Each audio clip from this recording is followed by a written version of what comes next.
Halo teman-teman, assalamualaikum warahmatullahi wabarakatuh. Berjumpa lagi di Sumiata Hidayat di sini. Kali ini kita akan membahas tentang conversation lagi di sebuah buku yang ini sebenarnya adalah buku yang terkait dengan soal-soal dalam bahasa Inggris.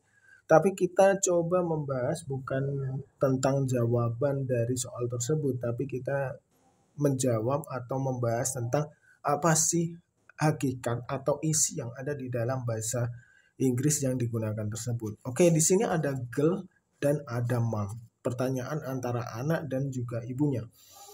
Si wanita ini, would you please wake me up at 6 a.m., mom? Terus mamnya menjawab, sure. Where will you be going? Terus girl, I'm going to play badminton with Putri. Terus mom, I hope you enjoy it. Terus girl, thank mom. Nah, di sini ada would you please. Would you please wake me up? Oke, kita jelaskan satu-satu ya teman-teman.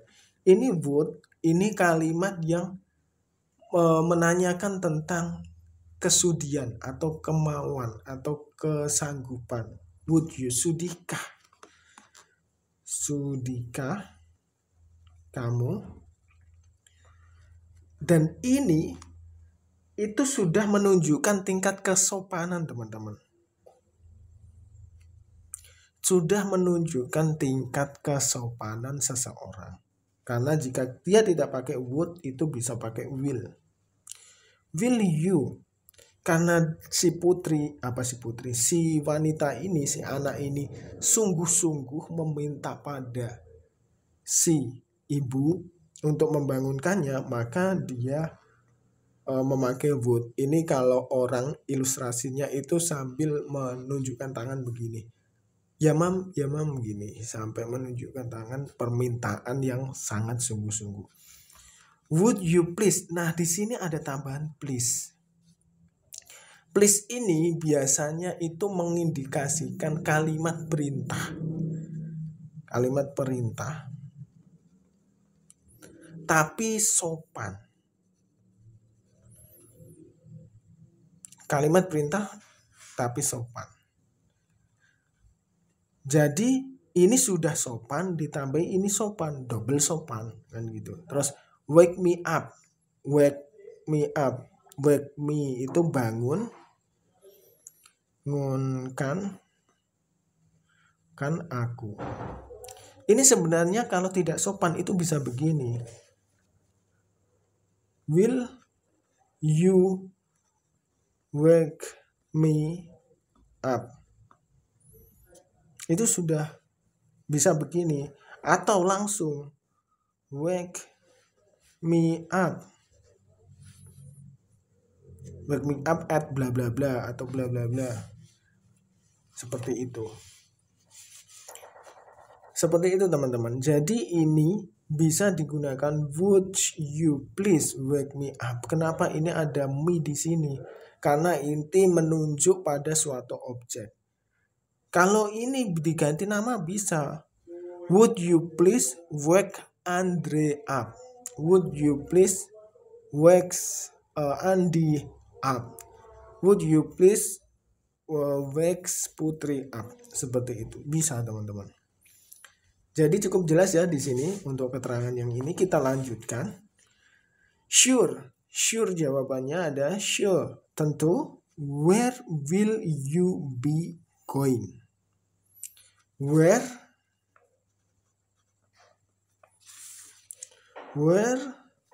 will you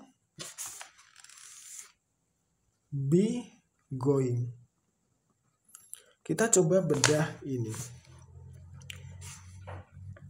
Ini you be going, will dan where.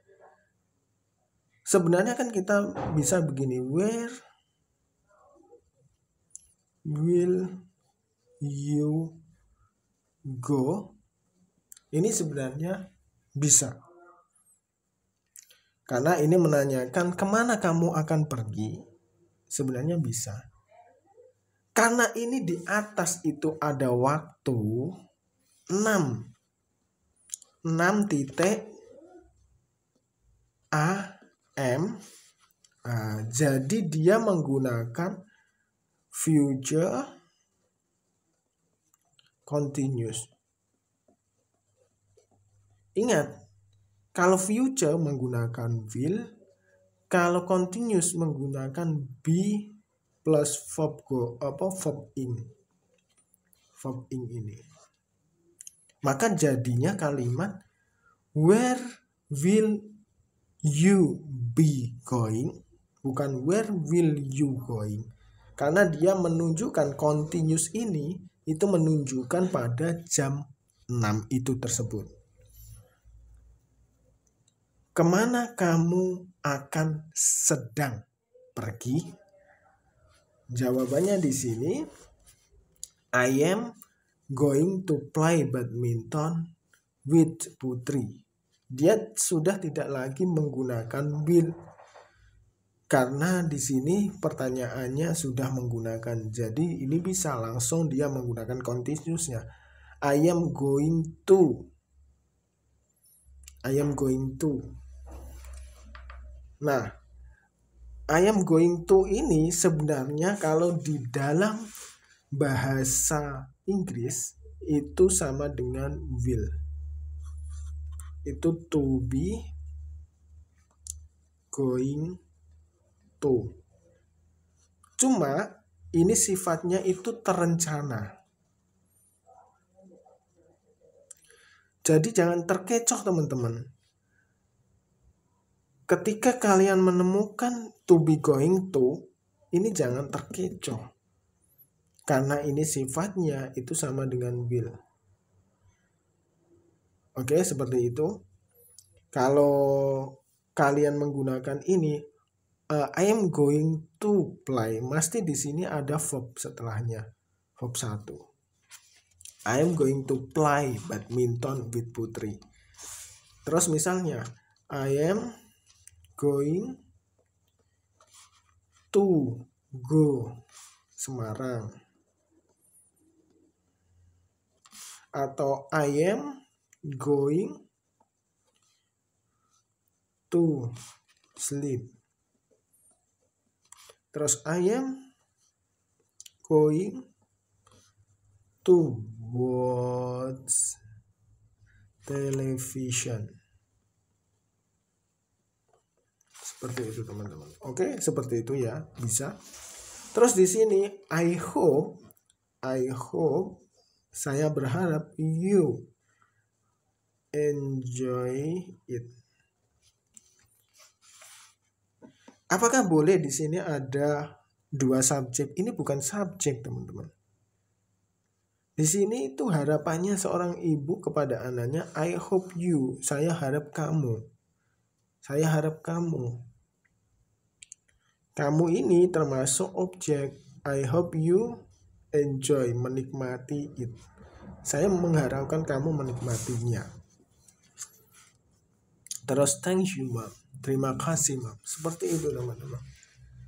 Sebenarnya untuk membuat kalimat-kalimat seperti ini kita hanya butuh sering-sering untuk belajar tentang conversation seperti ini teman-teman. Banyak kok conversation yang kita bisa pelajari, kita bisa mengerti di dalam bahasa Inggris yang mungkin satu persatu kalau kita bedah itu sangat luar biasa. Akan tetapi kan kita kadang itu jarang membedahnya satu persatu. Kita ketika membaca suatu conversation ya kita baca saja tanpa memahami ini maksudnya apa, ini kalau dibuat kalimat yang lain gimana. Seperti ini tadi, to be going to, kita kan bisa merubahnya. Ini tadi play, kita rubah menjadi go, sleep, watch. I am going to play, I am going to go, I am going to sleep, I am going to watch. Kita bisa menggunakan kalimat-kalimat seperti itu. Kalimat-kalimat yang mungkin sebelumnya telah kita pelajari, kita ulang dengan memasukkan dia ke dalam suatu kalimat baru. Misalnya, di sini kita tahu kalimat wake up. Wake up kan artinya bangun. Kita Coba membuat saja I'm going to wake up at 6. Kita bisa membuatnya seperti itu karena kita sudah tahu konsep yang ada di pembuatan kalimat tersebut. Tapi kalau kita hanya mempelajari conversation itu untuk penghafalan saja, maka kita akan kesulitan jika membuat kalimat-kalimat baru walaupun kita sudah mengumpulkan suatu vocab yang ada di kalimat-kalimat yang mungkin kita temukan di dalam TV, di dalam YouTube, misalnya di radio, di surat kabar, di buku, dan lain sebagainya. Seperti itu teman-teman, semoga bermanfaat dan sampai jumpa di video selanjutnya. Wassalamualaikum warahmatullahi wabarakatuh.